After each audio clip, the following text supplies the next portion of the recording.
Um acidente gravíssimo acontece na Zona Sul. Acidente com gás.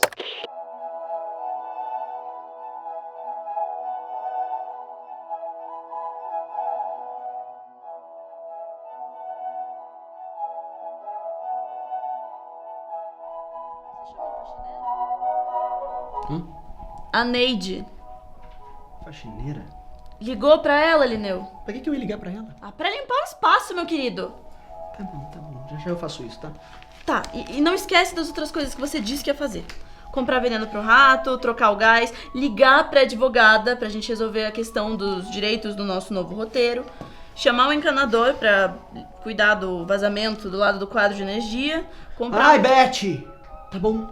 Meu Deus do céu. Eu já fiz um monte de coisa dessa lista. Dá pra me deixar em paz agora?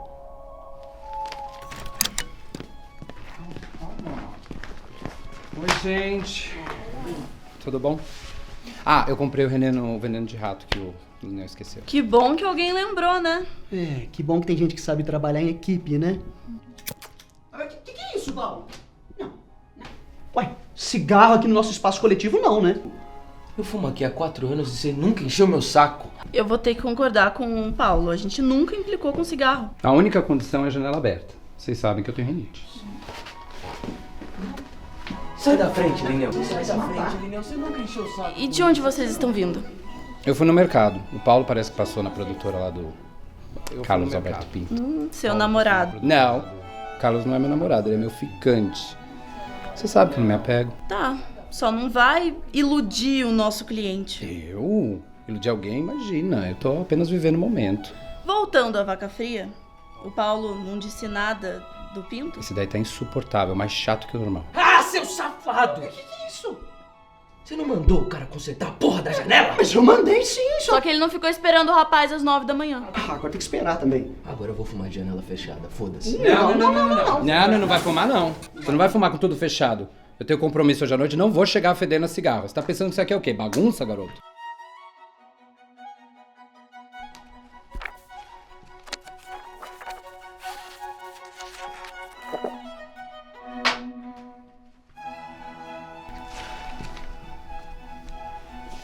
Mas me fala aí, qual que é desse estresse todo, hein, Paulo? É que ele tava lá no escritório do Pinto. Que Pinto? O do streaming, Lineu. É o namorado do Marcos, né? Esse é o problema, eu não falei com o Pinto, eu falei com a Fernanda. Que Fernanda? A secretária. Do Pinto? Não, a do RH. Que é casada com o Nelson. É. Aquela que o Paulo pegou na semana passada. Pô, Paulo. Pô, aí não, ela é casada com o Nelson. Inclusive ele é o marido dela. Marido que você ia ligar pra chamar pra consertar a janela do escritório. Não. Isso daí é o primo da Neide. Que Neide? Aquela que ajudou a colocar aquela música horrível do Naldo no nosso filme. Lineu, essa daí é a Gi. Que Gi? Gente, vamos lá. Ó, olha só. A Fernanda me avisou que o Pinto mandou avisar pra gente que o nosso roteiro foi plagiado. Plagiado de um tal de Jefferson.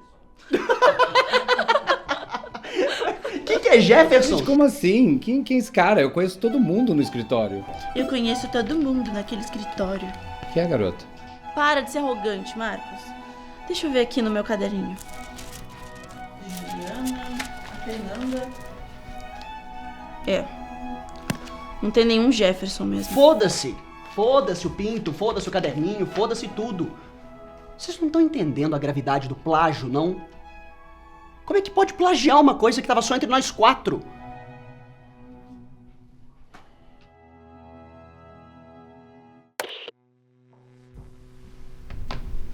Eu não concordo com esse final. Por que não? Tá sem criatividade. Tá sem sal. Paulo sempre muito explosivo, dramático pra caramba. Sempre a mesma ideia. E o outro, Lineu, pacato, sem graça, parece que tá escrevendo cinema francês o tempo inteiro. E você? Eu? Beth, você podia concordar comigo, né? A gente podia escrever alguma coisa só nós. É muita grana que tá em jogo. A gente divide os créditos.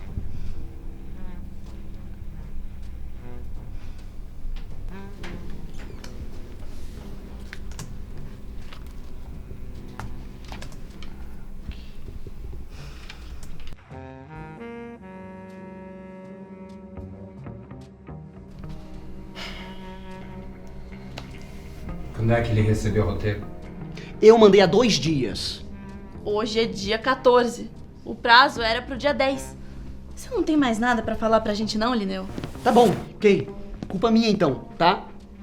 Agora, vocês estão tão obcecados pelos detalhes que vocês não estão lembrando do fundamental. Talvez aquele que esqueceu de fazer as coisas da lista seja o responsável. E eu não tenho problema de dividir os créditos do E roteiro. nem fui eu que passei a semana inteira resolvendo problemas na produtora. Eu não aguento mais esse grupo. Não aguento esse finalzinho que eles decidiram. Falta fogo, falta conflito. Não sei se é isso que falta não, Paulo.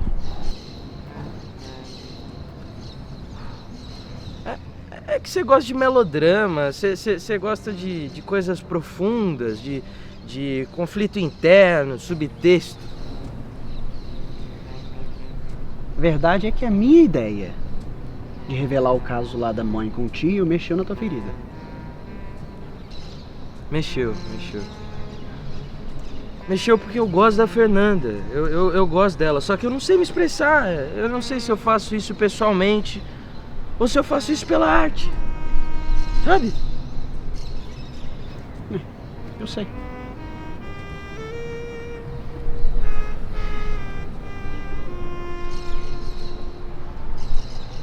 Pô, ela é casada com o Nelson. O Nelson.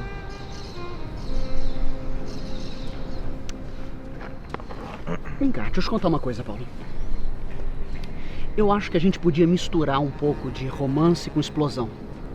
Uma coisa meio nova, diferente. Sei lá. A gente deixa aquele final horrível da Beth e do Marcos de lado. E pode ser uma baita de uma declaração de amor. Uma vibe meio Romeu e Julieta. Vibe meio Romeu e Julieta. Gostei. Então você topa.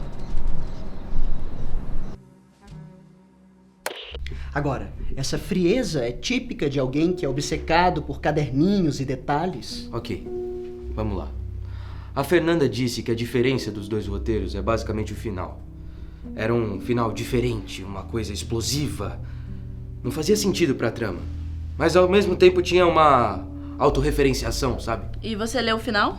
Não, eu pedi pra ela mandar até o final do dia.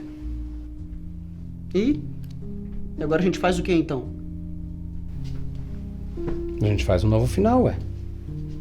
A gente faz esse novo final. Só que com uma condição. Ninguém sai daqui até a gente terminar. Isso é uma ameaça? É uma ameaça, seu escritorzinho de merda? Seu patife, fica calado aí. Olha, nessa sala, todo mundo pode ter roubado o roteiro. Incluindo você, Marcos. Você não queria 100% dos créditos desde o início do projeto? Hã? Todo mundo pode ter plagiado. Evidências, egos inflados, mágoa acumulada. É uma sala cheia de artistas, caralho! Então não me vem com essas ameaças vazias. Esse é o seu showzinho?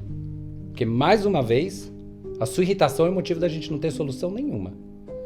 Queridinha, a sua indignação comigo é que é vazia.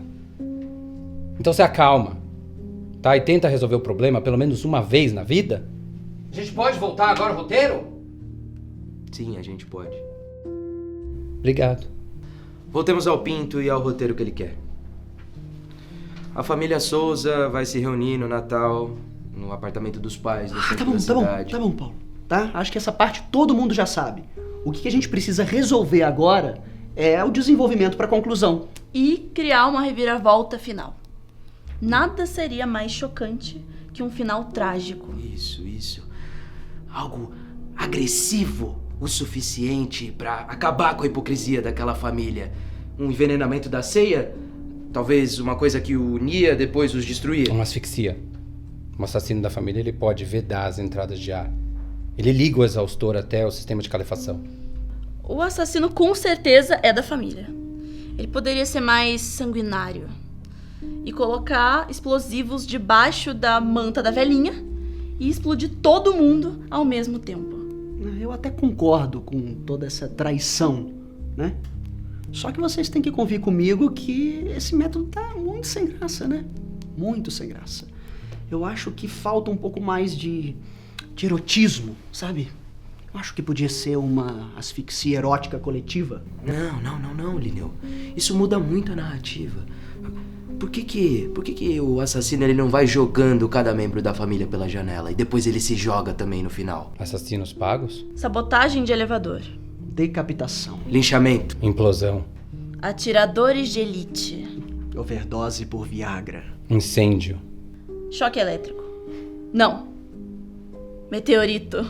Um míssil teleguiado. Esfaqueamento. Que nem a morte do Júlio César. Estocada. Hã? Gás. Mas gás tem cheiro. Calma. Eu li a revista que o Lineu tava vendo. Um gás de cozinha sem cheiro. Pelo que eu lembro aqui, a matéria dizia inclusive que era defeito de O fábrica. assassino da família pode ter comprado um botijão sabotado? Isso seria um final.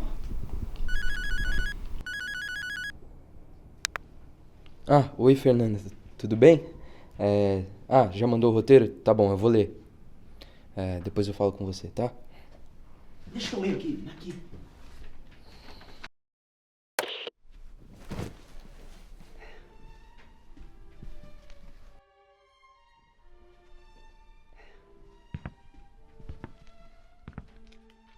A família Souza começa os preparativos da ceia de Natal.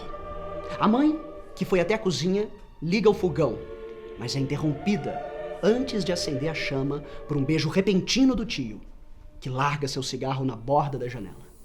A filha, que acabara de deixar a vizinha decrépita na sala de jantar, corre até a cozinha para avisar sua mãe, mas ela acaba vendo a cena que já tinha presenciado semanas atrás na despensa. Ela fica fria e se vira, esbarrando no móvel da antessala, onde a vela de Natal cai sobre o tecido, protegendo a mesa do presépio. O pai despeja o molho do peru na sala, com um visível desgosto e a raiva em seus olhos. Sua ação é paralisada pela repentina levantada da vizinha decrépita de sua cadeira de rodas. O pai, paralisado, acompanha o movimento dela até a janela. A vizinha fecha a janela e olha sorrindo para o pai, com uma macabra expressão de satisfação. O pai apenas acena positivamente com a cabeça. O tio, enquanto se esfrega com a mãe, pega o cigarro apoiado no beiral e lança no chão. A filha, andando lentamente pelo corredor, fecha seus olhos, enquanto o gás vazado pelo fogão que a sua mãe havia ligado incendeia a casa em uma combustão dramática. Quem seria o responsável pela morte do Souza? Talvez todos eles fossem os responsáveis.